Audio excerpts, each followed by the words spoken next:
We kind of touched a little bit on kind of brain function and mood and concentration and things. I wonder if you could just sort of, if someone was being like, hey, Sophie, how do I change my diet such that it improves my brain function or improves my mood?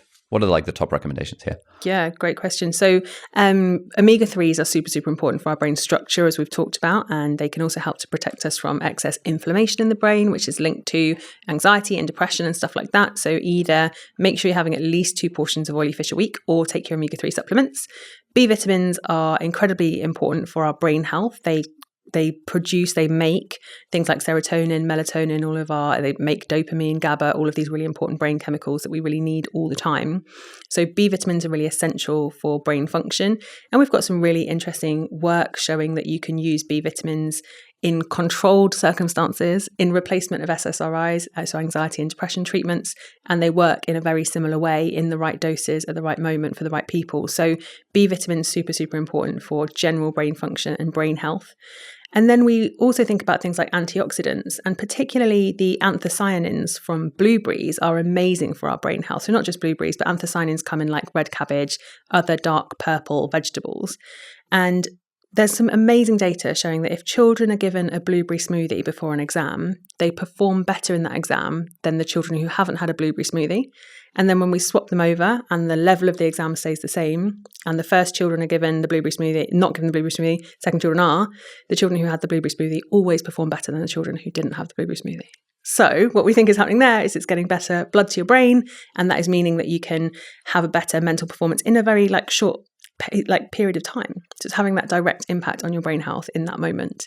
And so with the smart supplement, we've got B vitamins, we've got other things like iodine that are missing from people's diets that have a big impact, but we've also got vitamin D, which you really need for your brain health as well. I should have mentioned that. But we've got omegas, B vitamins, and anthocyanins as kind of the core components with the other essential things around it.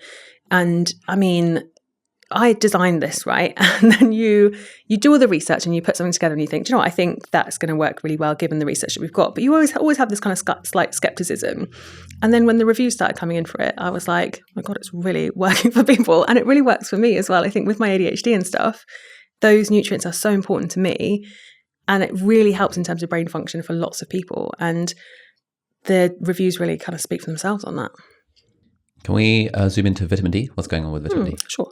Just so everyone knows, everyone should be taking vitamin D in the winter months in the Northern Hemisphere, because we just don't get enough sunlight. So the darker your skin, the less able you are to synthesize enough vitamin D from the sunlight.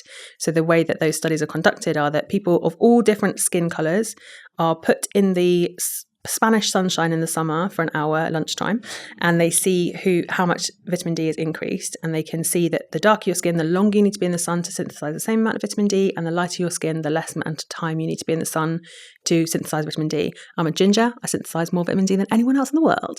Superpowers. So vitamin D is really, really important for loads of different things. We think of it more as being like a hormone now rather than a vitamin. So we see it within that capacity, and it helps to protect us from cancer. It helps to protect us from, it's really important for our immune function. It's really important for our brain health. Vitamin D is a really, really essential nutrient for all of us. And it speaks to how our society has changed now that we work indoors and we stay indoors all day, that such a huge percentage of the population are vitamin D deficient, especially at this time of year. So vitamin D supplements are super, super important. I take them all year round.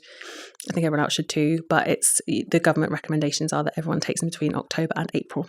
Hey friends, thank you so much for watching. If you enjoyed this clip, then click here for the full unedited episode. And if you like that, then do please consider subscribing to the channel. It means a lot. Thank you so much and have a great day. Bye-bye.